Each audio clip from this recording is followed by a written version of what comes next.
এরকম একটা সিচুয়েশনে আমি আগে কখনো পড়িনি। এত সুন্দর করে ডোটা তৈরি করেছি। ডোটাকে তৈরি করে তারপর আমি এটাকে পুরোপুরি কমপ্লিটলি বেলে নিয়েছি বড় আকার দিয়ে। তারপর আমি আগে থেকে চিকেন কিমা রেডি করে রেখেছিলাম। সাথে ছিল ক্যাবেজ আর ক্যারট আর কিছু ক্যাপসিকাম। সব কিছুকে আমি খুব সুন্দর করে মাখো মাখো করে রান্না করে লাস্টে একটু ময়দা আর হচ্ছে গিয়ে চেডার চিজের স্লাইসটা দুটা স্লাইস দিয়ে আমি একটা মাখো মাখো টেক্সচার ফিলিংটা তৈরি করে নিয়েছি, যেটা অনেক সুস্বাদু হয়েছিল। আলহামদুলিল্লাহ আমার বাসায় সবাই খুব পছন্দ করেছিল। আর বাচ্চাদের জন্য আর কি প্রায় আমি ঘরে তৈরি করে থাকি ওদের স্কুলে টিফিনে দেওয়ার জন্য। তো সব কিছু সব সুন্দর মতো চলছিল। আমি ফিলিংটাকে পারফেক্টলি একেবারে ভিতরে প্রবেশ করিয়ে তারপর এটাকে আস্তে আস্তে করে রোল করে নিয়েছি। যে একটা পারফেক্ট বান তৈরি করবো বাচ্চাদের জন্য খুব আশা নিয়ে। তো এটাকে আমি আস্তে আস্তে কেয়ারফুলি একেবারে রাউন্ড করে জিনিসটাকে করে নিচ্ছি, যাতে আমার আর আলাদা করে কোনো রকমের শেপ না দিতে হয়, একবার এই জিনিসটা কমপ্লিট হয়ে যায়। তো সেজন্যই আমি এভাবে আর কি জিনিসটা করলাম। তো আমার আবার ডিপ ফ্রিজে ডিম রাখা ছিল, ডিম ফ্যাটানো ডিম। তো সেটাকে আমি বের করে নিয়েছি যে ফ্যাটানো ডিমটা ইউজ করব। দেখা গেছে হয়তো শুধু কুসুমটা ব্যবহার করলে কালারটা খুব ভালো আসে, তবে আমার কাছে যেটা আগের থেকেই ওই ফ্যাটানো ডিমটা ছিল, তো ভাবলাম যে আমি সেটাই দিব।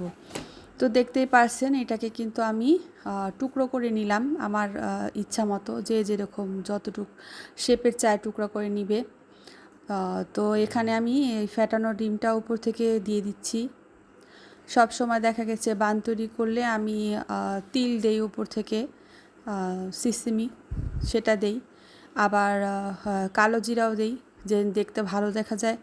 তবে আজকে কোনোটাই করিনি, আমি এবার একটু ভিন্ন করে আমি শুধু ওই ডিমটাকে সুন্দর করে ব্রাশ করে দিয়ে উপর থেকে অরিগেনো দিয়েছিলাম। অরিগেনোটা দেওয়ার ফলে এই বানটার মধ্যে খুব সুন্দর করে একটা ফ্লেভার আসবে আর দেখতেও খুব চমৎকার লাগবে, সেজন্যই আমি অরিগেনোটা দিয়েছি।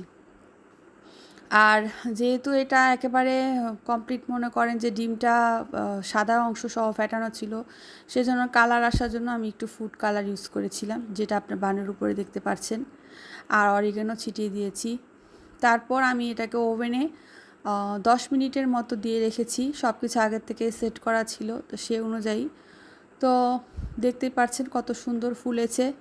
তো অনেকক্ষণ চেষ্টা করার পর দেখি যে 10-15 মিনিট হয়ে গেছে, বান হচ্ছে না। তখন দেখি আমার ওভেন নষ্ট হয়ে গেছে।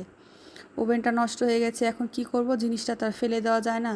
তো এভাবে কড়াইতেই আর কি তৈরি করে নিলাম। তবে টেস্ট কিন্তু পারফেক্ট এসেছে।